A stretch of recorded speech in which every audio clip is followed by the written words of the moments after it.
Today, I want to talk about global energy.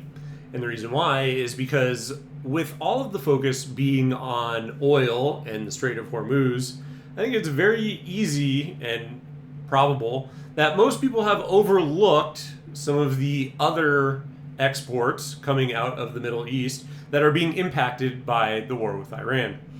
And the reason why I want to cover this is because it is a much bigger deal than I think people understand.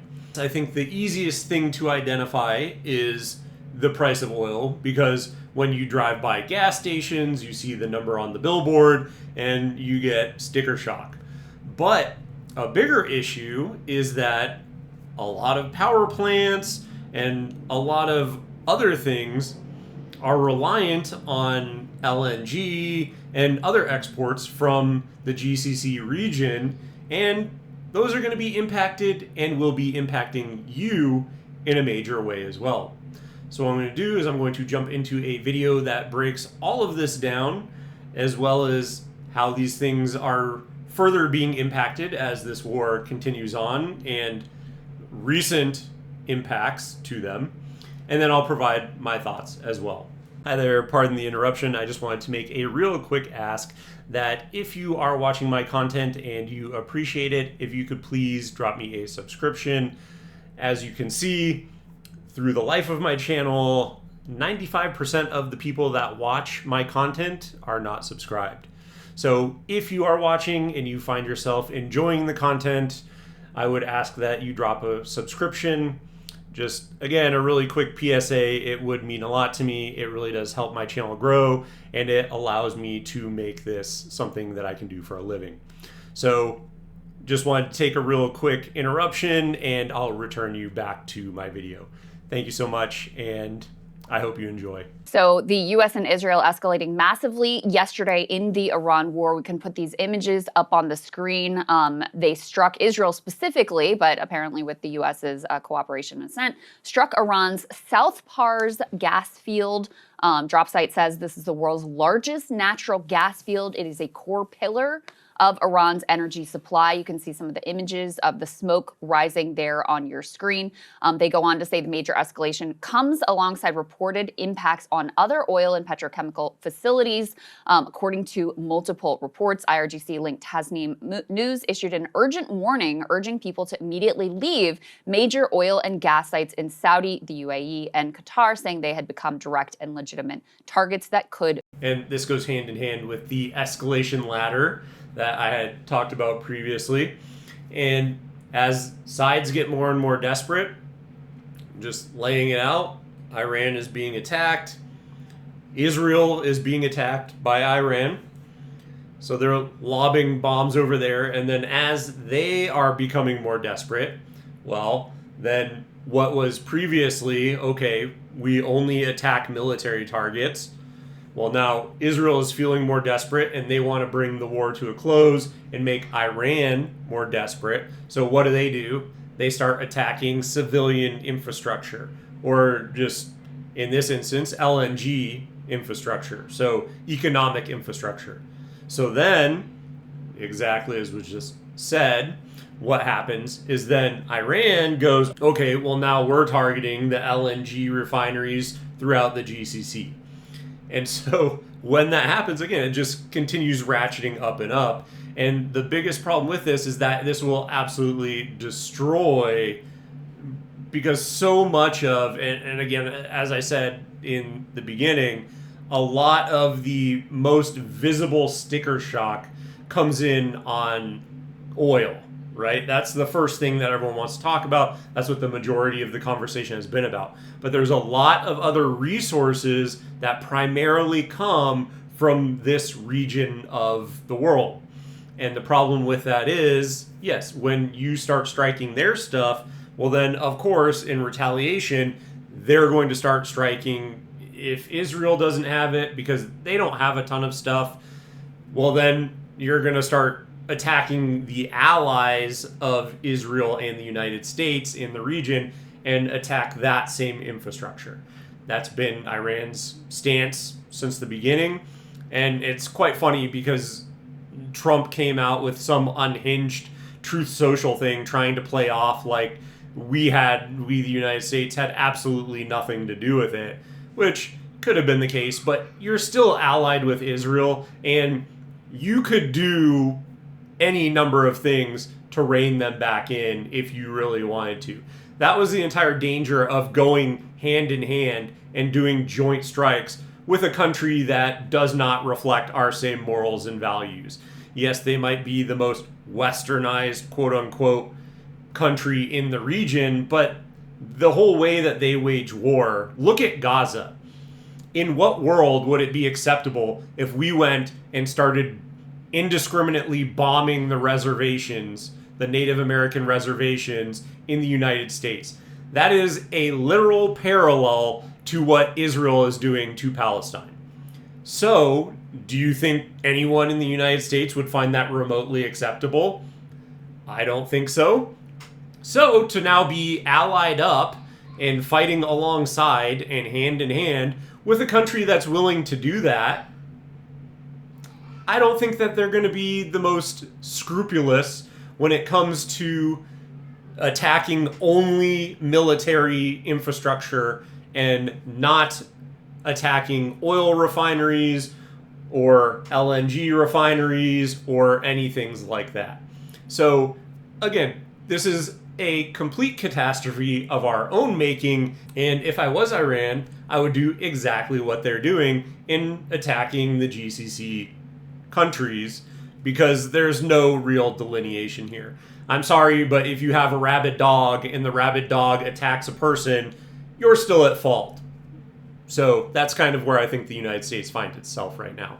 Be struck within hours, and then they followed up on that threat, striking in particular in Qatar, in Saudi, and in Kuwait. Let's go ahead and put the Qatari images up on the screen here. This is Qatar Energy's Ras Laffan industrial city to the north of Doha. This is their main site for the production of LNG, which is gas to liquid, as well as the largest export terminal for LNG in the world. So that is a massive deal.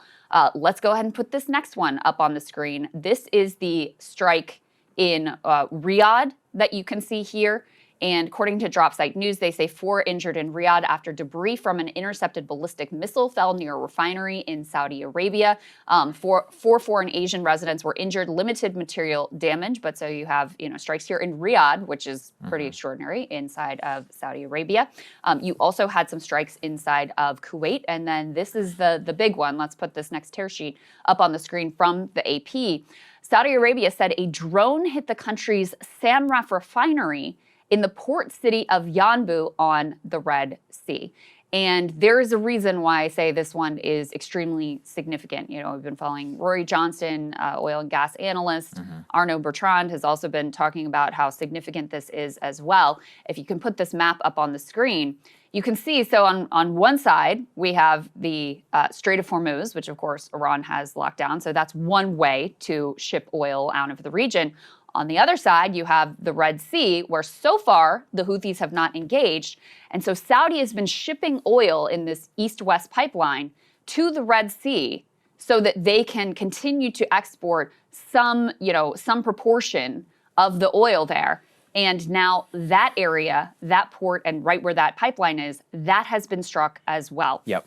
And it's kind of funny because there were memes that were coming out where it's like, people basically had this map pulled up, and obviously people do not pay that much attention to this general area of the world unless you study geography or something. People don't give a whole lot of thought to it typically.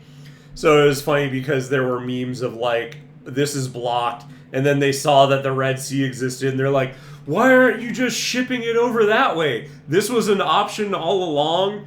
And it's like, okay, yes, as a meme, that's funny, but logistically, it's much more challenging to do that. And, the shipping lanes and all that kind of stuff, there are a lot of reasons why not. But the thing that is so concerning about this is, yes, when you are shipping it, when they're now attacking on the Red Sea side, they probably thought that, it's possible that we're not really in range, or I'm not certain that that's exactly what they thought, because obviously if you're able to carry out strikes on Israel, which is over here, you would think that that would be within the range of strikes on the Red Sea side.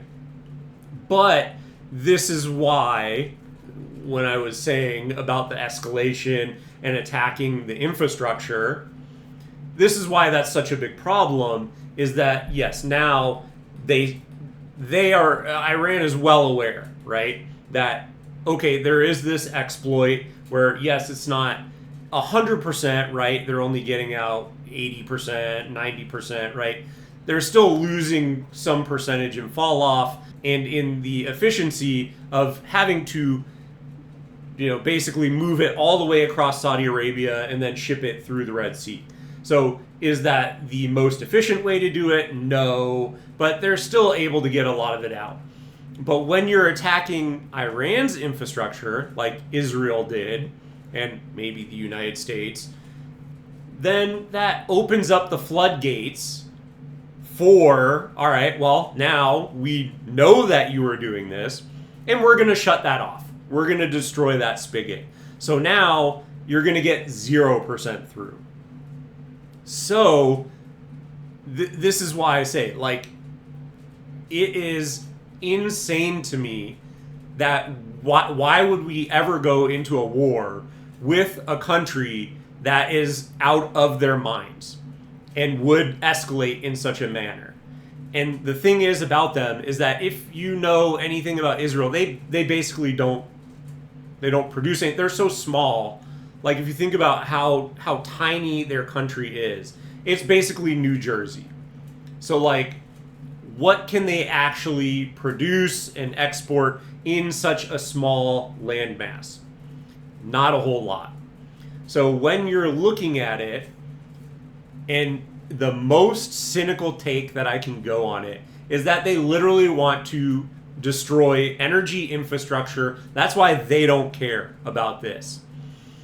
Is because they just say, F it, any amount of chaos that we can cause is beneficial for us. Because it's not like they're exporting really anything. It's basically intel, technology, and corruption. Those are literally like their three exports into the world. So when that is the case, well then, if you are able to topple everyone else by destroying all of the energy infrastructure, I would think that would make you necessarily stronger in the global footing. Now, I think this is an incredibly short-sighted and stupid calculation for them to make, because the problem is they are so small geographically, and also, by the way, population-wise, and also now all the people have fled back to their original countries of origin and probably don't want to come back for a while. But when that's the case, the problem with all of this is you could just be completely flattened by really anyone in the entire region if the United States turn our back on them, right? If we, the United States, turn our back on them, they will get destroyed by anyone in there. Saudi Arabia could destroy them. Iraq could probably go in and destroy them. Iran, like, yes, they have nukes, but then, and I saw this recently, like, China was like, if they nuke, we will wipe them off the face of the planet. And rightfully so. Again, it's the size of New Jersey. It would not take very much to get rid of them. So, again, the calculus for it is, quite frankly, insane. And that's the problem with, this is why I say, we do not want to be anywhere in that region. Like, we need to remove ourselves because it's an insane region. They all hate each other. They all want to murder each other. It's all blood feuds. Let whatever happens there happen, and then they can all Highlander each other, and we can be friends with them at the end of the day. Whoever survives. That's why that's my stance. That's why that's been my stance. And we absolutely should not be protecting Israel at all. If they want to be a bad neighbor and they want to get conquered and they want to get wiped off the face of the planet, be my guest. We should have nothing to do with that. Continue to export some, some proportion of the oil there. And now that area, that port, and right where that pipeline is, that has been struck as well. Yep. Last thing, Sagar, before I get your reaction here, because Rory Johnston was tweeting about this, so he was warning this is a really big deal when the reports were unconfirmed. Now this Saudi Ministry of Defense, he says, now confirming that 1 ballistic missiles were launched at the port of Yanbu, which were intercepted. A drone has fallen on an oil refinery in Yanbu.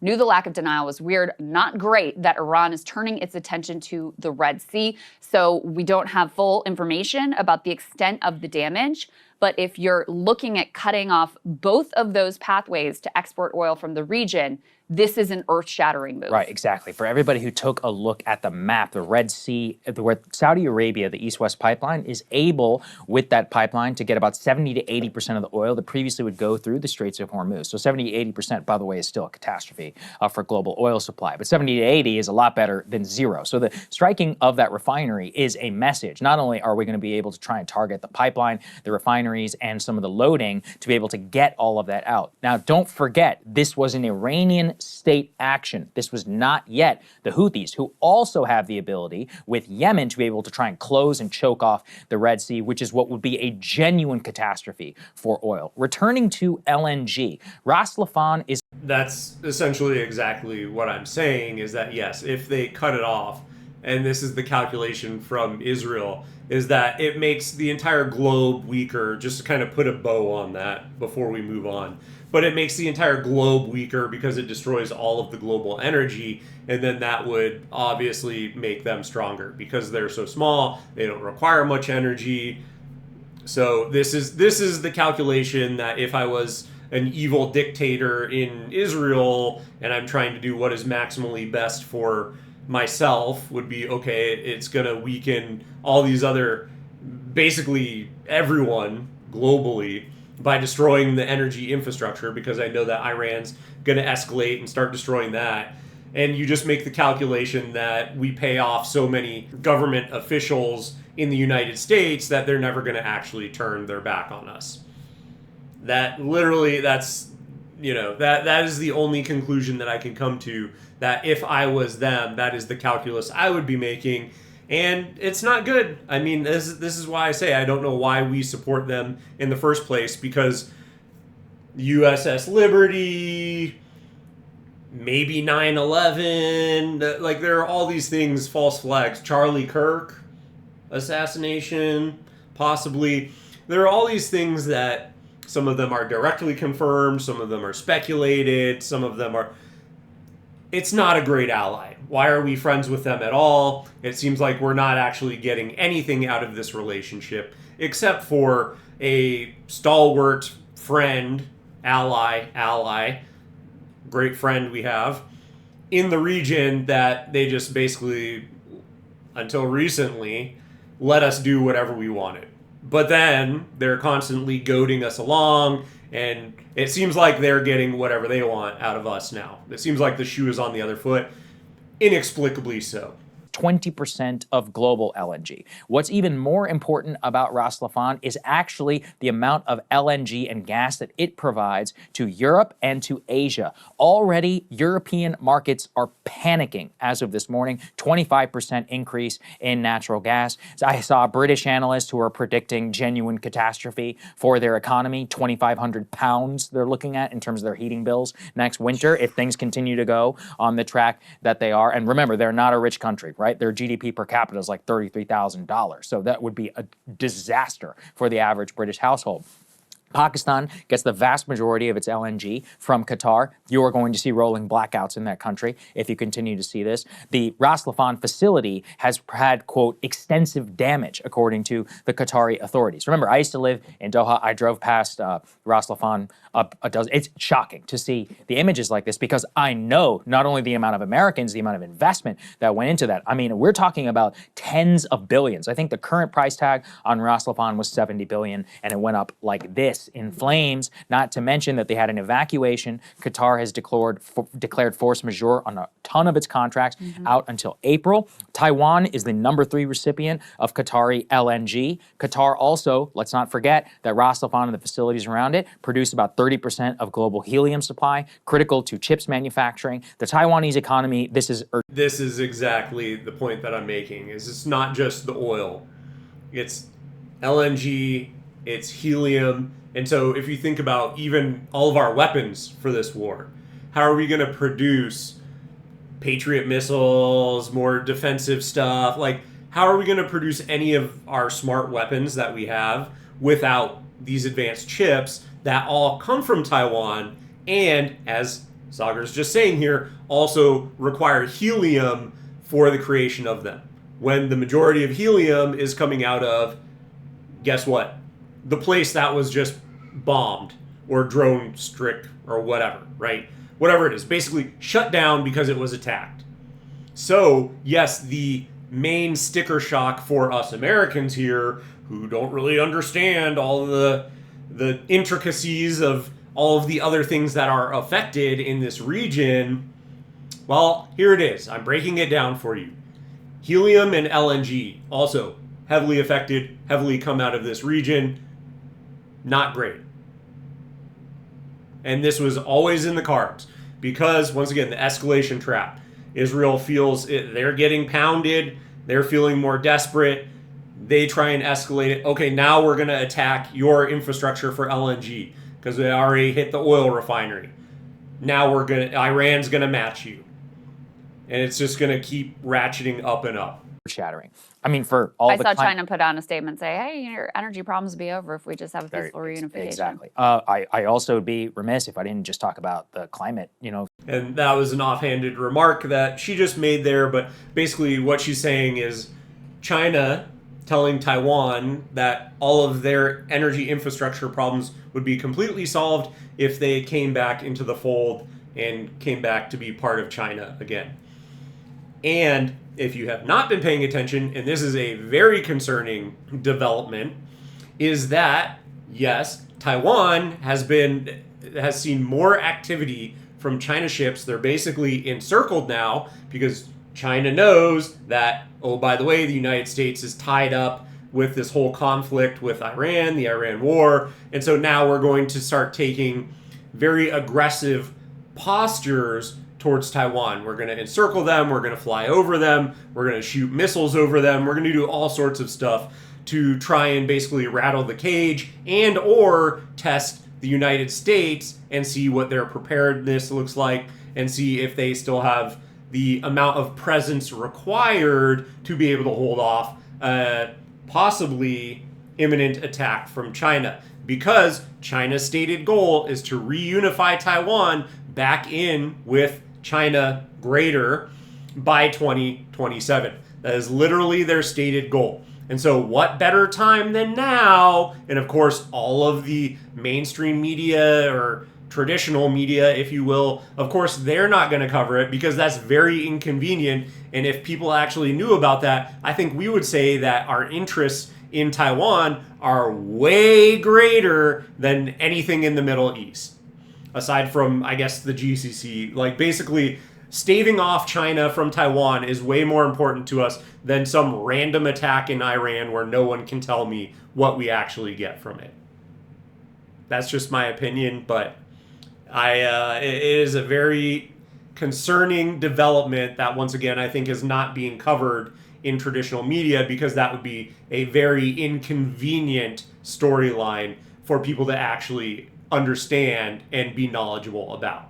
Situation here. What do you think all of Asia is doing right now? Burning coal. They're saying, okay, well, you got to have electricity. So what are you going to do? They are going to burn more coal as a result of this energy crisis than probably at any time in the last 20 years. That's what they're currently turning towards. And even with that, we are predicting a massive spike. So here in the United States, we're largely insulated from this for now. We have produced a ton of our own LNG. This is part of the reason for those who are wondering why there is a discrepancy between Brent oil prices and West Texas oil oil prices. So West Texas oil is not yet at 100 a barrel. Brent is currently trading around like $115 per barrel. I've had to learn a little bit about the differences, but I don't think we can adequately explain the consequences of taking this Qatari facility and the Red Sea action together to show that genuine oil energy catastrophe is here. It's here. Now it's only a question of,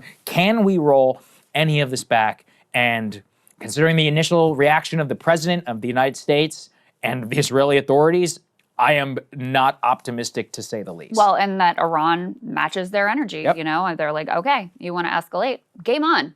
This is our whole goal, is to make you suffer and bet that we can withstand more pain than you can. I just want to read Arnaud's analysis here just to underscore the severity of what we are waking up to this morning. He said yesterday, I hate to be the bearer of bad news, but if infrastructure like this, and he's talking about the Qatari facility specifically, gets blown up, as of this moment, it will take at least a decade to recover from this war. Already, he's saying, with what's already been done, it will take a decade to recover. And the truth is, the world's energy picture is probably changed forever. This single facility produced roughly 20% of global LNG supply, and as of 2011 had taken $70 billion to build. What makes this even worse is that Iran's strike on this was retaliation after Israel attacked their South Pars gas field, which draws from the same natural gas reservoir, which is the world's largest reservoir by far. It's about the size of Qatar itself. Heck, on the list of the 25 largest natural gas fields, this single reservoir holds roughly 40% of their combined recoverable reserves. It is nearly 6 times bigger than the second biggest field in the world. Unlike many of the others on the list, it's only at 10% depletion, meaning 90% of the gas is still there, which means that probably for many years, a huge share of the gas from the world's largest reservoir simply will not be extractable, as infrastructure on both sides, Qatar's and Iran's, has now been blown up. From a global energy supply perspective, we are deep into worst case scenario. So that is from Arnaud. To your point about... That's exactly what I was saying, where the calculation from Israel is that they don't really care. The more chaos that can be sown, the better, because, again, what is required to run their country is very minimal. And this is just how they operate. They're more than happy to cause chaos in the entire world because, as a cynical actor, they probably believe that it is essentially benefiting them out, and they're probably correct, right? Because they're not requiring a huge engine and all these inputs to function. And so when that is the case, then if you can degrade the rest of the world, that's good for you. The president and the Israelis. So immediately we get the Axios reports. Let's put this up on the screen because, the question is, was Trump down with this, right? Was this just the Israelis freelancing? Was this Trump's idea? Was this Israel's idea? Did they work in concert? I mean, you always have to assume they're working in concert, hand in glove. But in any case, that was what was given to Axios here. Israel strikes Iran natural gas facility in coordination with the U.S. The Israelis said basically, we executed, but we're sending an American message, that was their language, that you have to reopen the Strait of Hormuz or else we are going to continue to decimate your domestic energy supply. So they said explicitly the Israelis. And I don't know that I 100% believe that. I think it probably was the Israelis acting rogue, unless it was with some other ideological sycophants. Like the fact that the United States wasn't in on it makes me not really so keen to believe their story on this. And with them claiming that it was sending a message for the United States, we carry out our own attacks. And there have been multiple times where the oil refinery attack by Israel, now this new LNG attack, it seems to be a recurring pattern that Israel makes the strike on the infrastructure because it's all fair game, it's all inbounds, and then Trump comes out and rebukes it immediately. Mostly because I think the attacks I think for two reasons, right?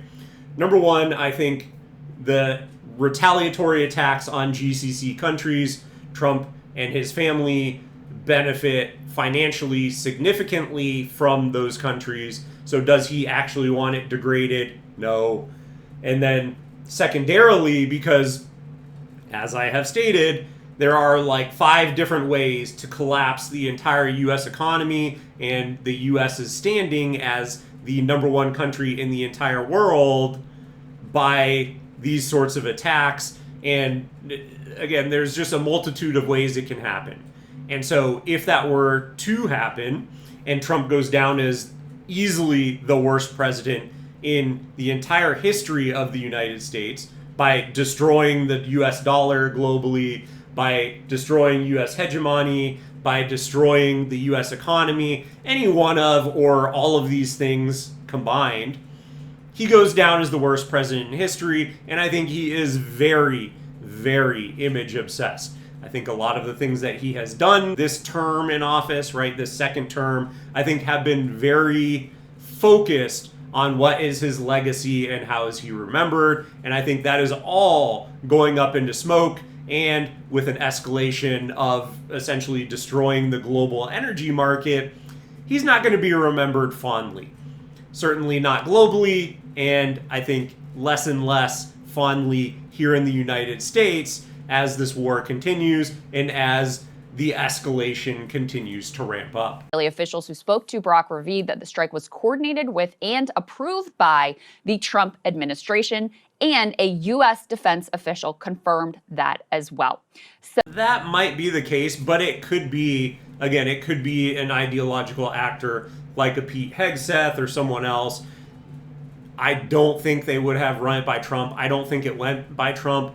As I said, with his Truth Social post where he flipped out and went off the handle, he knows what the implications are of this, and I'm sure he will have chewed out whoever actually approved the strike from the U.S. side. So yes, there may have been approval, but who did it? How far up the chain did it go? Like, it could be a very ideological actor.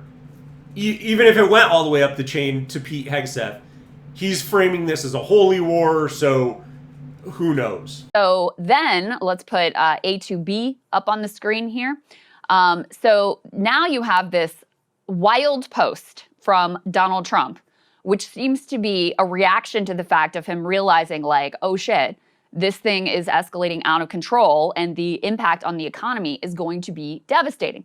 So he says Israel, out of anger for what has taken place in the Middle East, has violently lashed out at a major facility known as South Pars gas field in Iran. So here he's shifting the blame to Israel, that they lashed out. He says a relatively small section of the whole has been hit. The U.S. knew nothing about this particular attack, and the country of Qatar was in no way, shape, or form involved with it, nor did it have any idea that it was going to happen. He's talking about Qatar because Qatar was the first to get hit in response. Unfortunately, Iran did not know this or any of the pertinent facts pertaining to the South Pars attack, and unjustifiably and unfairly attacked a portion of Qatar's LNG gas facility. In all caps, no more attacks will be made by Israel pertaining to this extremely important and valuable South Pars field unless Iran unwisely decides to attack a very innocent, in this case Qatar, in which instance the United States of America, with or without the help or consent of Israel, will massively blow up the entirety of the South Pars gas field at an amount of strength and power that Iran has never seen or witnessed before. I do not want to authorize this level of violence and destruction because of the long-term implications that it will have on the future of Iran, but if Qatar's LNG is again attacked, I will not hesitate to do so. Thank you for your attention to this matter. Sagar, your thoughts on it? This is why, again, I've referenced this post, but this is the exact post that I'm talking about. I mean, you can tell, all caps, no more attacks will be made by Israel. I think it wouldn't have mattered whether Iran knew or not that it was Israel striking out alone, supposedly. It doesn't matter. Like, you attack their infrastructure. Israel doesn't really have any, like, what is the equal amount of infrastructure that Israel has? Israel is not an exporter of LNG at any sort of scale. So when South Pars is being attacked, well, then they're going to attack an ally in the region. That's just basically what's going to happen. Like, again, you can't go eye for eye with Israel when they're not actually exporting any of this stuff. So you have to attack other countries in the region, and that absolutely makes sense. So yeah, I think there's a lot of cope in here. I think, again, it was not run past him. I think this is absolutely is an escalation, once again, that will, long term, like I said, it's a decade before this gets fixed and rectified and is repaired and is able to function again at the level that it's at now. So when you're seeing that, yeah, this is literally, again, the pain from this fallout is not going to be felt for a while. And it will not a while, right? Because again, they're saying it's projected that, yeah, in the EU, there are going to be huge ramifications. So the issue with all of this is that, yeah, by the end of the day, we will not be able to rebound from this for over a decade. And that's even assuming that it does not continue to ratchet up from here. This is the entire problem with this altogether, with us being hand in hand with Israel as an ally in this, working together on the attacks. We're all implicated.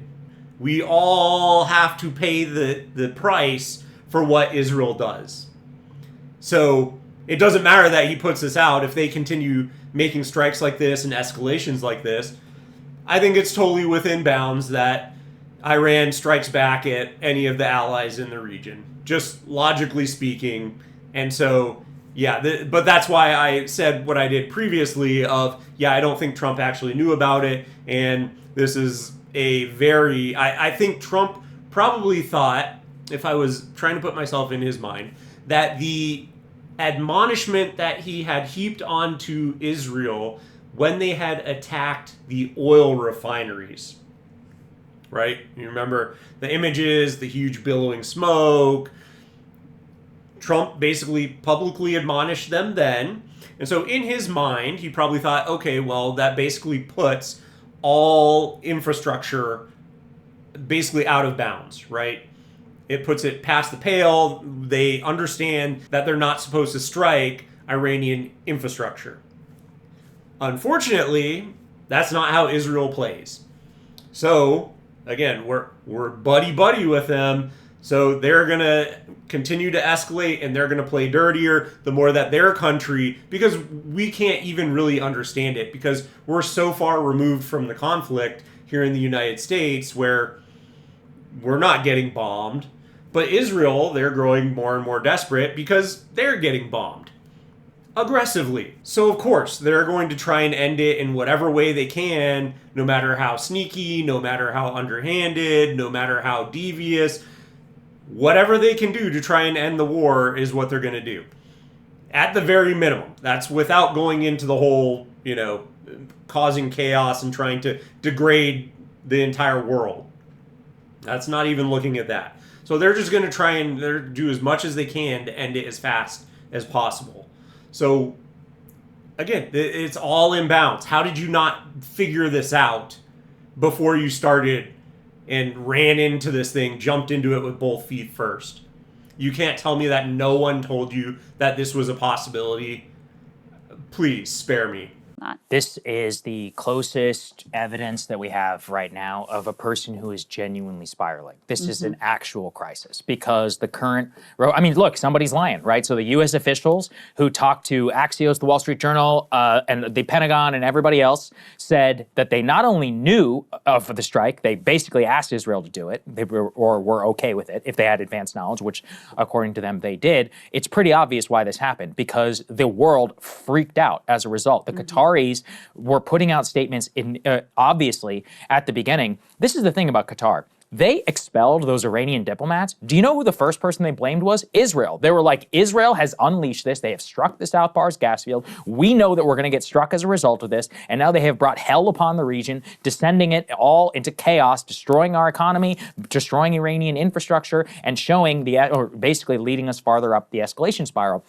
It's very obvious, and this is what I've talked about with magical thinking. The way that presidents like this, who are in a bunker... And even if you don't want to take my global anecdote of degrading the entire globe, even just in the region, Israel probably makes the calculation that this benefits them, right? Because who are the other really strong ones? Other strong countries in the region? Well, all of them are also being degraded by Iran striking them as well.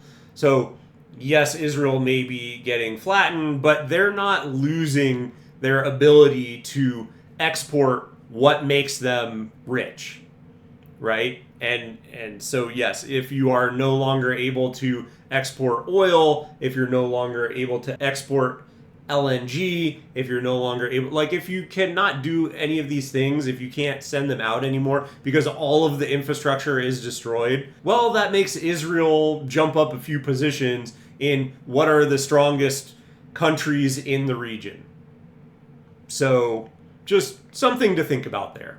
I think that makes it pretty much undeniable that they may have gotten some sort of yes, go ahead by the United States, but regardless, they're not shedding a tear that this is upsetting the other countries in the region. Mentality. They are very susceptible to magical thinking of miracle strikes. LBJ, this is the classic LBJ model for anybody who's ever read any history. Sir, if we just take out this Viet Cong facility, if we just take out this North Vietnamese corridor where the weapons go, then the entire war will end. He goes, okay, let's do it. Rolling thunder, right? We're going to go and we're going to do this massive operation, and that is going to break the back of the North Vietnamese and of the Viet Cong, and then they'll finally surrender. And what ends up always happening is that it deepens the existentialism on the other side. They always find a way around it, and then what happens? We're deeper into the war. That's exactly what happened with this strike. At least in that instance, it was our own military and intelligence that was pushing.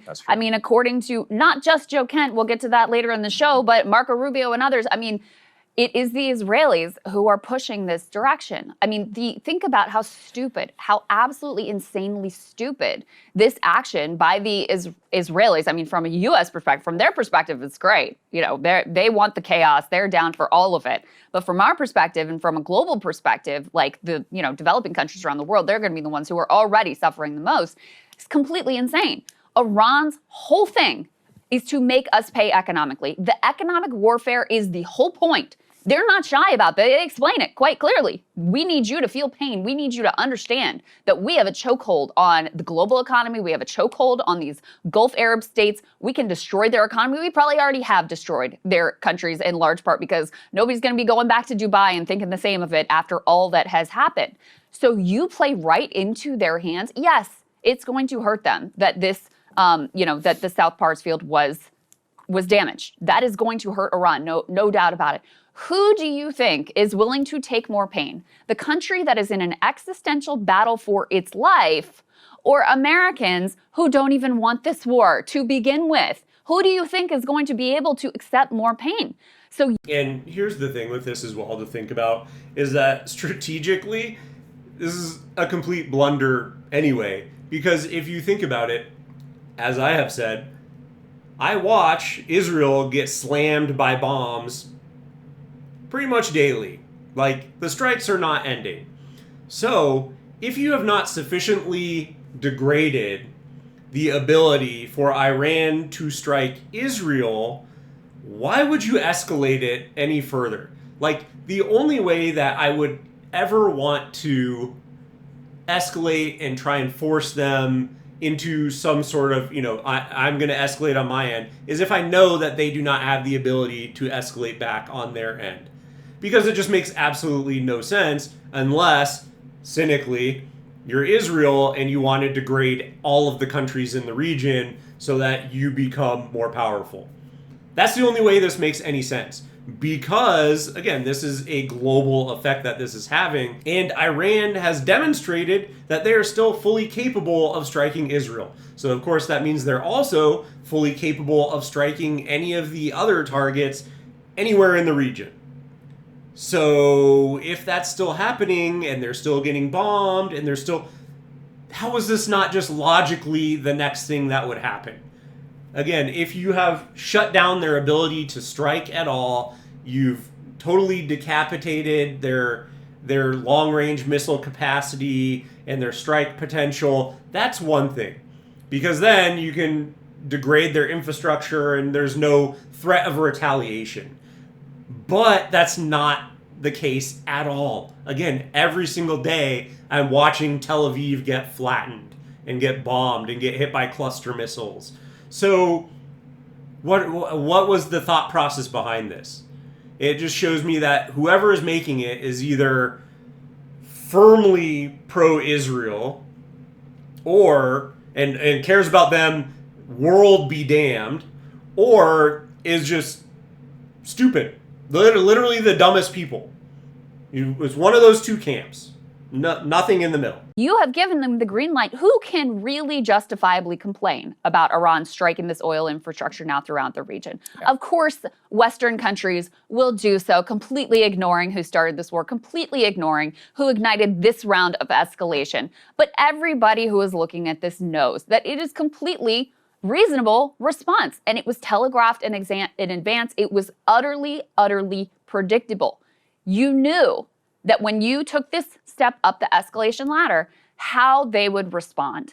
And so now, you have markets that are falling, you have the oil price continuing to go up, and you have really opened Pandora's box here. We have more reporting about... And you had a dry run of this with the oil refinery. Literally the same thing just happened like a week ago. So, again, how you did not know that this was in the cards and this is what was going to happen is just it's baffling. It's a mystery to me. What Trump thought about this in advance, blah, blah, blah. You can put A3 up on the screen. The Wall Street Journal has a similar report from Barack Ravid saying he wants no more strikes on Iranian energy sites after Israel's Wednesday attack. But Trump did know about the Israeli strike on South Pars in advance, supported it as a message to Tehran over its block of the Strait of Hormuz. President believes Iran got the message, laughable, and is now against attacks on Iranian energy infrastructure, but Trump could once again be open to targeting more Iranian energy facilities depending on Tehran's future actions in the strategic waterway. So, yeah, he... And again, I can't imagine that is what actually happened. How did you not think that the other infrastructure was going to get counterattacked? So that's why I mean, maybe he said it in post where he's trying to show support for the military or something. Who can really know? But again, you just hope that the people who are in charge are not this stupid. But it seems like here we are. I don't know. I guess it could be that we're this stupid, and this is the danger of voting in anyone over the age of 65. What are we even doing here? Why are we electing these people who are on death's door and brains are not functioning correctly? I don't know. This is just, it's very, very confusing and concerning, and the gerontocracy has gotten, frankly, out of control. Is scrambling, is concerned about putting boots on the ground, but also has this conundrum of the Straits of Hormuz, which are not going to be reopened without a major fight. It's going to take more than, sending a message through another bombing campaign for that to go in your direction. Someone convinced him, this will send him a message. Then they'll really buckle. Then they're going to be able to negotiate with you. Then Steve Witkoff will have his text messages answered or whatever. And so they go forward with this, and of course, it only leads to more escalation. You can put A6 up on the screen because this speaks to, how he's thinking about this conflict right now. Apparently, there's a consideration of sending Americans in to seize nuclear material, something we had talked about before. Hasn't made up his mind on that yet, whether he wants to send American forces into Iran to seize that nuclear material. We can also, look to, there is a report that there are more Marines. And that would be a catastrophic mistake, because what do you have to do to actually go seize it? Number one, you need boots on the ground, but number two, you have to go into these facilities that are underground that we have destroyed. So you'd need to do some sort of excavation to be able to, and you would have to have hazmat suits, and you would have to have all sorts of considerations to actually be able to go in and retrieve it. So the problem with that is, well, it's basically shooting fish in a barrel. You're literally in a death trap, and they can bomb you because they know exactly where you're going. Because they're going to know when you go in to try and do it. They can send forces in and shoot you down. Like, again, fish in a barrel. That is exactly how this would play out. And so I think that would be a complete catastrophe. I think that would be the worst move possible. But who knows? As we were seeing, literally the dumbest administration possible. Again, every single time I think we can't possibly do something dumber.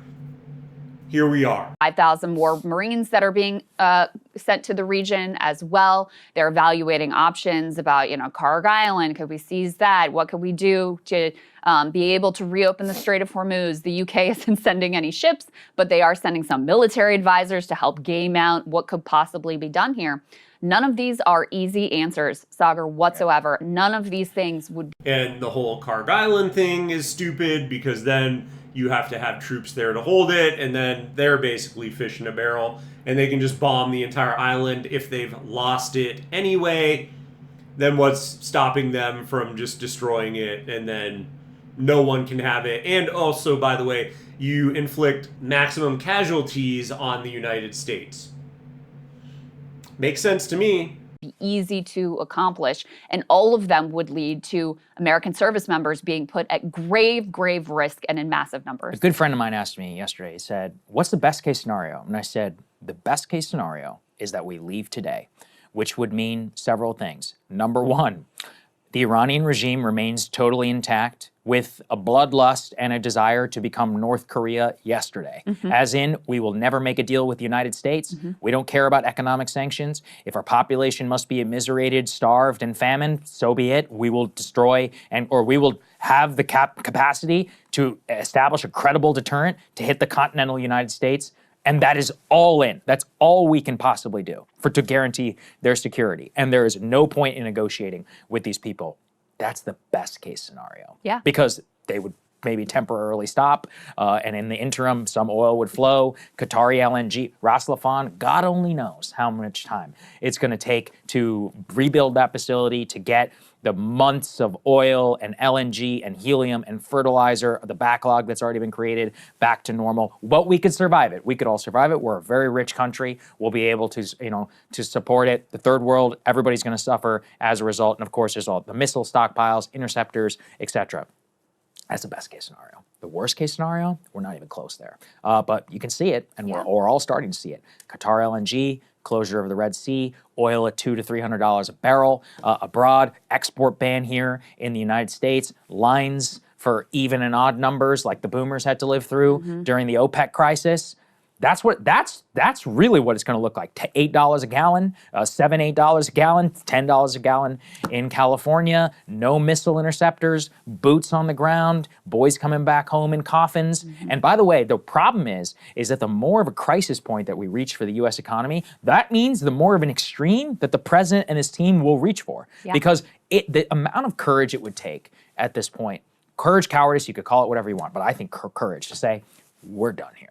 We're done. And yes, Trump made this of his own making, but I promise you, if he finally ends this, I will give him one of those, thank you, I'll go on Fox News and say this is the most courageous decision. And it would be true. That. Yeah, I'll do it. I'll let you handle I wouldn't really. The thing is about that, though, is that you would, and I made this point in other videos, but you would need to completely hang Israel out to dry in order to have this actually be a possible solution that could, if you completely steps away, Israel's going to continue to be bombed into basically oblivion. Because what Iran has come out and said, we have to actually, because you have to look at it from their point of view, right? They came out with a list of demands that basically were just as poison-pilled as the deal that we were trying to force on them before we did this war. So there are a bunch of things in there where it's like, you're not allowed to have ballistic missiles. You're not allowed to, it was completely laughable terms that were put in there that no country would ever agree to. It's basically, hey, allow us to come in and bomb you whenever we want, and you're going to have no recourse. So that was on the front. They are asking the exact same thing in the opposite way of, hey, if you want to end this war, here's what you need to agree to. It's a bunch of things that are never going to happen. So, if I'm Israel, we know that's not going to work. Well, we can't reach the United States. So, what we're going to do is we're going to completely flatten Israel because they are the ones who are stirring up all of the shit in this region. They're responsible for all of the aggressive actions against all these other countries in the area and bringing the United States in to basically protect them and or do aggressive strikes on their behalf or whatever that looks like. Those are literally, if they're not going to agree, which we're not, I can guarantee you that, Israel needs to be wiped off the face of the Middle East. There needs to be no more Israel. And I guarantee you that is what is actually in their minds about it. Or completely destroy the United States, completely destroy the petrodollar, completely destroy the U.S. economy. Like if there is a pullback of 60% on the stock market, then I think they would go, all right, I think they got the message, we're done here. So anything short of that, the United States cannot and will not walk away unless they're willing to allow Israel to be completely destroyed. Your terms are acceptable if you ask me, but that's just the way I think. Again, reading what Iran has said, what their actions are, and the fact that we have not been able to actually tamp down their missile strikes and their ability to hit Israel at all. So that again, just looking at taking a step back, looking at the big picture, that's what I think. That's where I think we're at. I mean, most of it, but like I would say it, Joe, to fluff his own ego and to provide the support and all of that that they would need. But that is what it would take. And we're going to talk about Joe Kent.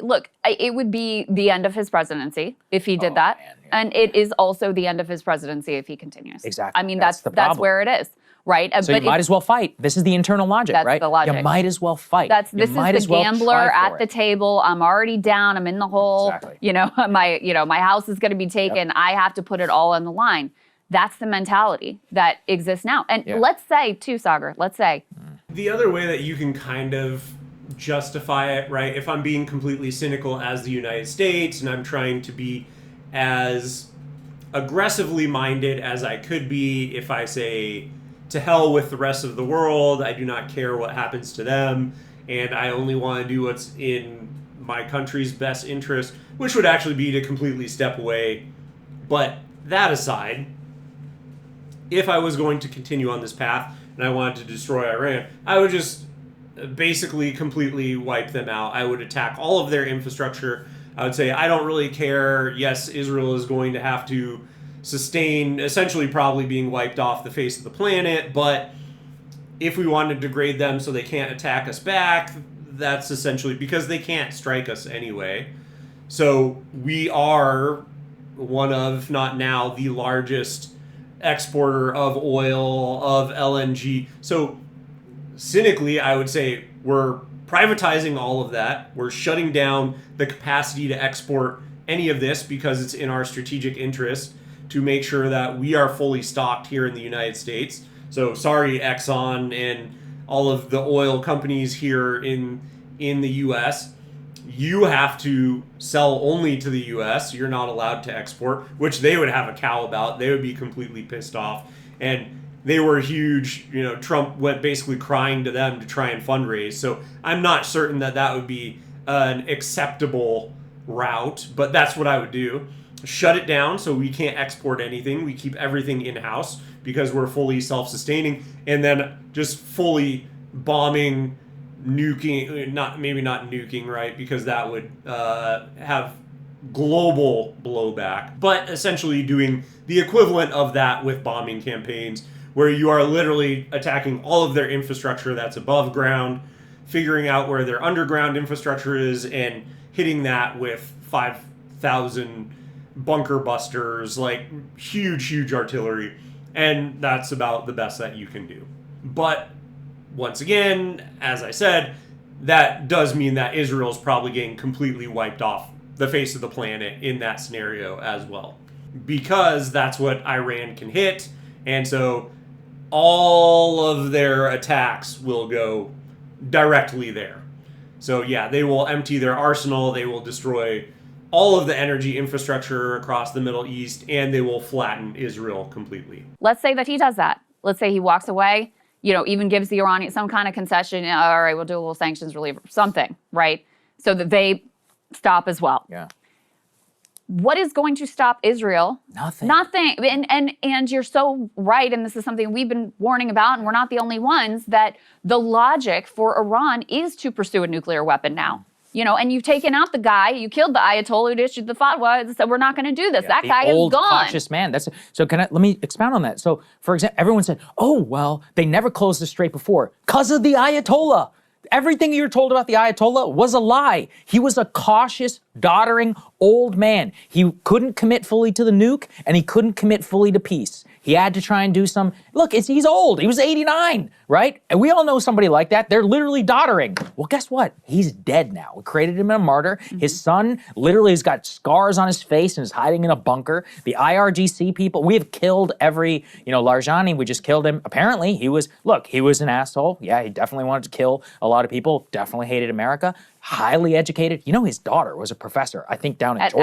At Emory University. Okay. Until recently, they made her leave, but yeah. Right. But my point is just, that was one side of the ledger. Guess what? He's dead. So who do you have left? At every turn, the modern IRGC has said, we cannot negotiate with these people in good faith. And Rouhani, all of these people, they said, no, we can. Let's avoid the war. And remember, the Ayatollah backed that decision. He said, let's do diplomacy. Let's do this. Even though they would still chant death to America, great state and all. That's over. It's over. The Kim family's logic is the only logic in the world that makes any sense. And like I said, that's the best case scenario. That's why we should never have done this in the first place. So now, that's a nightmare. Let's say Trump walks away. Right. Let's say he tacos, he does it. Yeah, and that cannot be overstated whatsoever. Is that, yes, we killed all of the people who were reasonable, and so now you're going to get people who are unreasonable.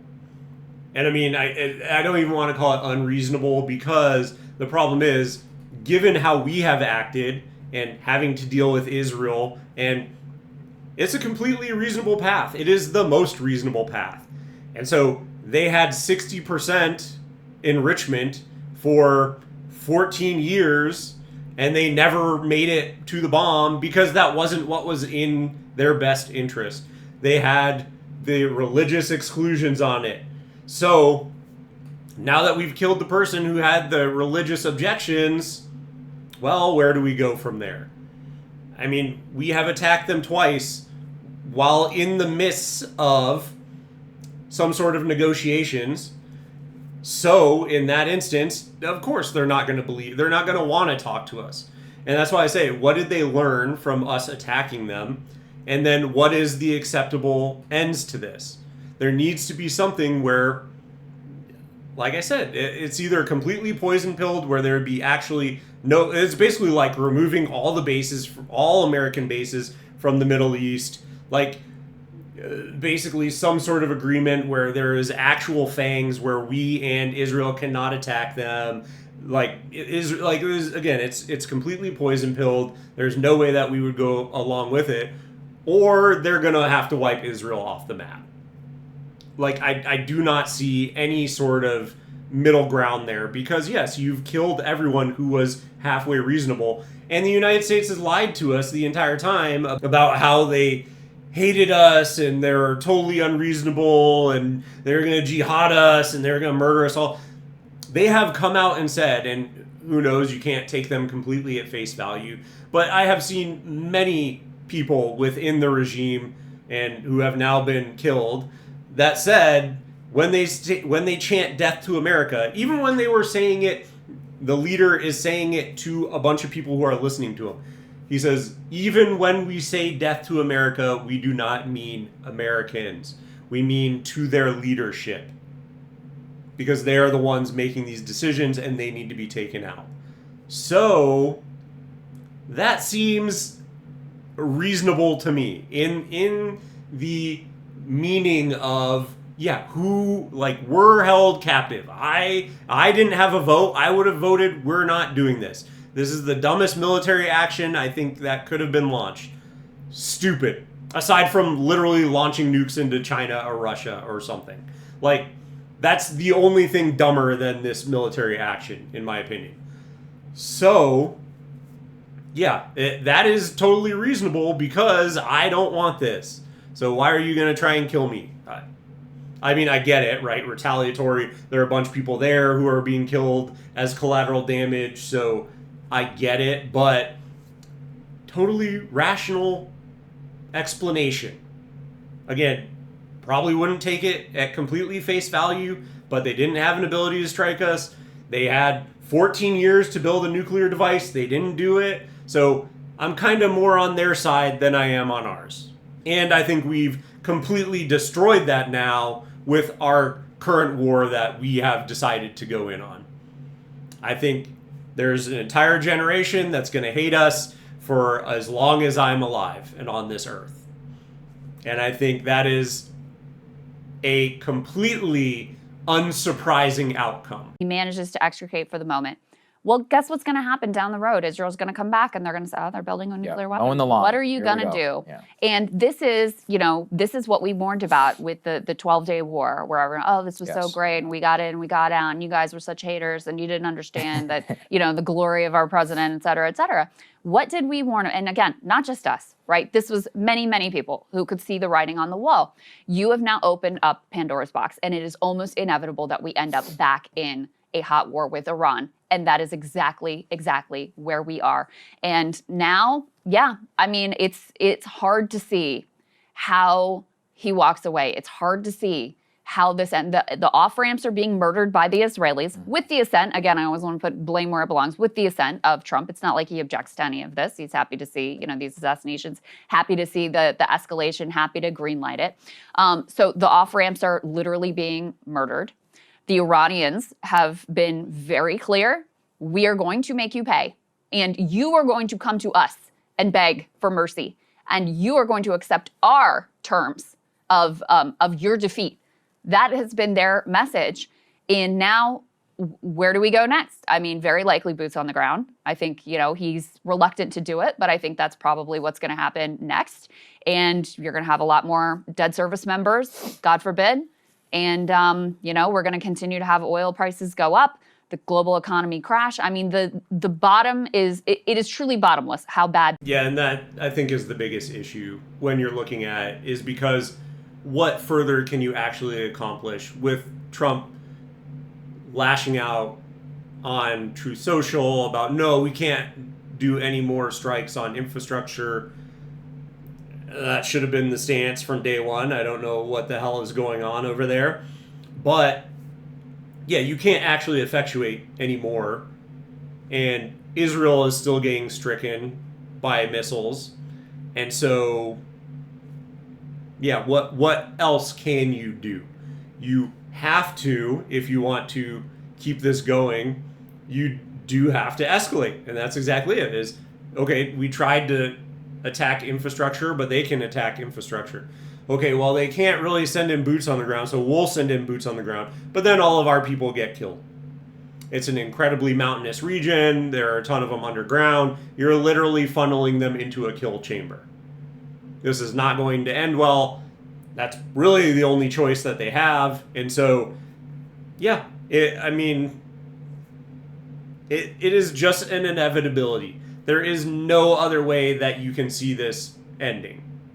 And I feel so bad for any of our military members who are getting dragged into it. And there have been reports that they have been lashing out against it. They have been, and who knows, again, I'm not there. I have no idea.